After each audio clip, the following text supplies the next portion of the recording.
Okay, so no, literally. I need to tell you what just went down with Katseye because it's insane. Like, I'm talking career-ending drama, racism accusations, a parent going off in Instagram comments, and a liked post that exposed everything. So, February 20th, right? Hybe drops this statement like, oh, Manon's taking a hiatus for her health. We totally support her. And everyone's like, okay, queen, take your time. Mental health matters. But then, and this is where it gets wild, within literally 24 hours, the entire internet is on fire. Because it turns out health reasons was giving lies. It was giving we're hiding something. It was giving she was forced out. And once people started digging, bestie, the tea was scalding. So grab your popcorn because we're about to unpack the entire Manon situation. And trust me, this is messier than you think. Okay, so first, if you're not chronically online like me, let me catch you up on who Katseye even is. They're this 6-member girl group. But here's the thing, they're not Korean, they're global. Like, you've got Sophia from the Philippines, Daniela from the US, Lara from India, Megan and Yoonchae from Korea, and Manon from Switzerland. They were literally created on a Netflix show called The Debut Dream Academy, like reality TV meets K-pop boot camp. 20 girls competing, crying, getting eliminated, the whole Hunger Games of it all. And 6 of them made it, including Manon. Now, since they debuted in June 2024, they've been that girl group. Gnarly went viral on TikTok, Gabriela hit the Hot 100, they performed at the Grammys, got nominated for Best New Artist. Like, they're her, they're it, they're the moment. But here's the tea. They're marketed as a global group, but they train like a K-pop group, meaning 12-hour days, constant evaluations, no days off, that whole toxic grind culture. And when you mix Western girls with K-pop methods, messy problems. So, Manon, let me tell you about her because she's literally so cool. 23, Swiss, Ghanaian heritage, former TikTok and Instagram girly. Hybe literally scouted her, like she didn't even apply. They found her and said, you need to be in this group. And she ate. She made it to the final 6. Fans loved her. She had this effortless, cool girl energy. Stylish, confident, unbothered. But even during the show, people were weird about her, questioning her work ethic, saying she wasn't trying hard enough, calling her lazy. And if you know anything about how Black women in pop groups get treated, you know where this is going. Normani in Fifth Harmony, constantly sidelined. Leanne Pinnock in Little Mix, ignored and underpromoted. It's the same pattern every time, and Manon was about to experience it firsthand. Okay, so February 20th, 2026, 6:45 p.m. Hybe posts the statement, very corporate, we consulted our PR team. Quote, Manon will be taking a temporary hiatus from group activities to focus on her health and well-being. We fully support this decision. And everyone's like, okay, slay, self-care queen. But then Manon posts her own statement on Weverse. And y'all, the vibes were off. She's like, I'm healthy, I'm okay, but sometimes things unfold in ways we do not fully control. Wait, what? Things we do not fully control? Bestie, that's not I need a break energy. That's my hand was forced energy. That's I didn't want this, but here we are energy. And fans immediately clocked it. Like, if you wanted a break, you'd just say that. You wouldn't drop a cryptic message about not being in control. So people started side-eyeing the whole situation. And then, oh my god, and then, this video creator, Patty Eminger, posts a video being like Manon's leaving Katseye permanently, which already messy. But in the comments of that video, guess who shows up? Raphael Avanzini, Daniela's father. Daniela, who is Manon's groupmate. And this man really typed, the show must ill on, with or without a member. Katseye is bigger than one girl. And I'm not done. Come back when you're ready to work. Excuse me? So let me get this straight. Your daughter is in a group with Manon. They train together, perform together. They're supposed to be sisters. And you're out here publicly saying the group doesn't need her? That 5 members is fine? That she needs to come back when she's ready to work? The disrespect, the audacity, the lack of self-awareness. Fans went feral. Hashtag Katseye is 6 started trending. Hashtag stand with Manon. Hashtag justice for Manon. People were dragging this man. He deleted the comments, but bestie, screenshots are forever. The damage was done. But wait, it gets worse. February 22nd, 2 days later, Manon likes an Instagram reel. The reel is by Simply Simone, and the caption, "Another black girl subjected to racism and label mistreatment yet again." The video draws parallels between Manon, Normani, and Leanne Pennock in Little Mix, and Manon liked it. Now, when I tell you the internet exploded, because that one like, that was her confirming everything. She didn't say it out loud, but she didn't have to.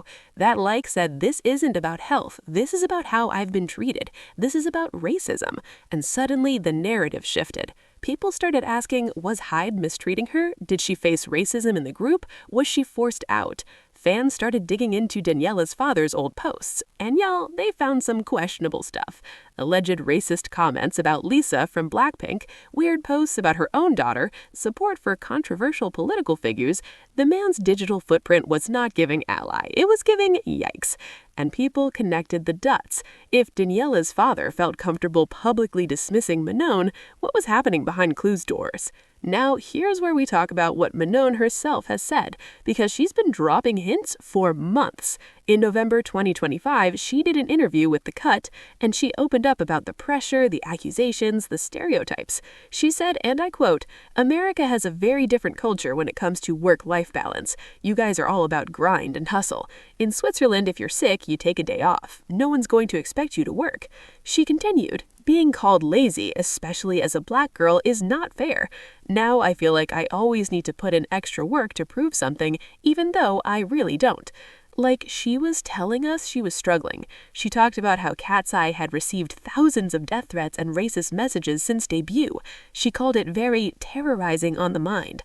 So let's recap.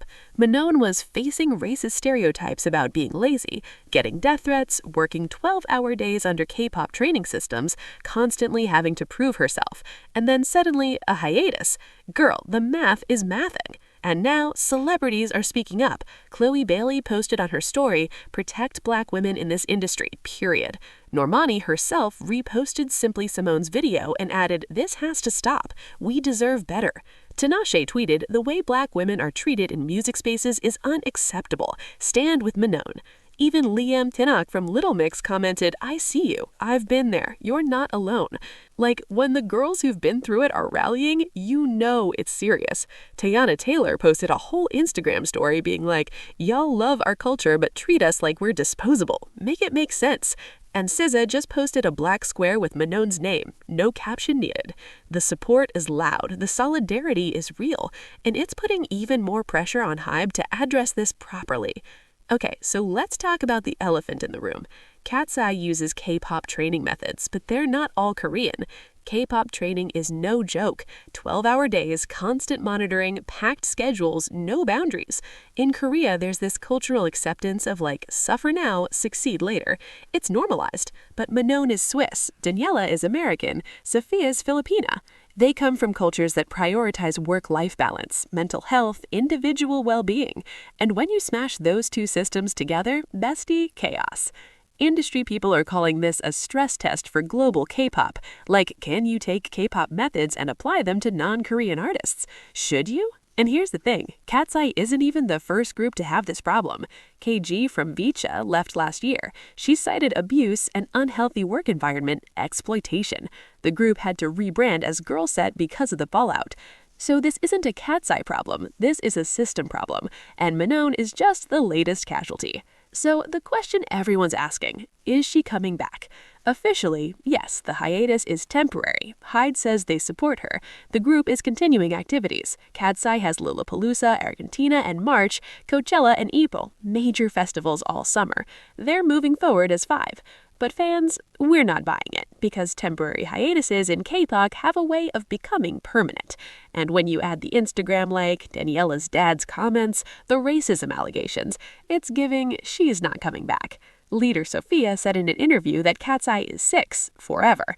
Manon herself said she doesn't want to break fans' hearts like One Direction did, but words are just words. If Manon felt unsupported, overworked, targeted, would she really come back, or would she choose herself? I think we all know the answer. Here's the thing. This situation has opened up a massive conversation about race in the music industry, about the treatment of black women in groups, about whether K-pop methods even work for global artists. A music critic pointed out that K-pop's success came partly from low sensitivity to youth labor rights, like the intense training, the lack of boundaries, the control. That works in Korea because it's culturally accepted, but when you apply that to artists from different backgrounds, especially Black women who already face stereotypes, it becomes harmful. Manon's story isn't unique. It's Normani, it's Leanne Pinnock, it's a pattern. And maybe Manon's situation is the wake-up call the industry needs. So where does this leave Katseye? They performed on The Tonight Show on February 4th, their last appearance before the hiatus. They're scheduled for huge festivals, but the vibe is shifted. Fans are divided. Some support the group continuing, others refuse to watch without Manon. #Katseye6 trends every single day. And the question hanging over everything, could this have been prevented? If HYBE addressed the harassment sooner, if schedules were less brutal, if racial bias was acknowledged, would Manon still be there? We'll never know. But what we do know is that this is a turning point, not just for Katseye, but for the whole concept of global K-pop groups. Because if you want to build multinational groups, you need systems that support all cultures. You can't just copy-paste K-pop methods and call it a day. Look, Manon is 23 years old. She worked her ass off, made it through brutal competition, debuted with a group that blew up. And now she's on hiatus, under shady circumstances, with racism allegations everywhere. Whether she comes back or not, her story matters, because it exposes the cracks in a system everyone's been glorifying. K-pop methods create superstars, we know that. But they don't work for everyone, and they shouldn't have to. Artists deserve systems that protect them, not break them. Manon deserves better. Katseye deserves better. Future groups deserve better. And honestly, this moment might force the industry to finally do better. So, what do you think? Is Manon coming back? Was this really about health, or is there way more to the story? Should K-pop methods be adapted for global groups? Drop your thoughts in the comments because I want to hear what y'all think. And if you want more tea on 5th-gen K-pop, the drama, the controversies, all of it, hit that subscribe button because, bestie, we're just getting started. Thanks for watching, and remember, protect Black women in all industries. Period.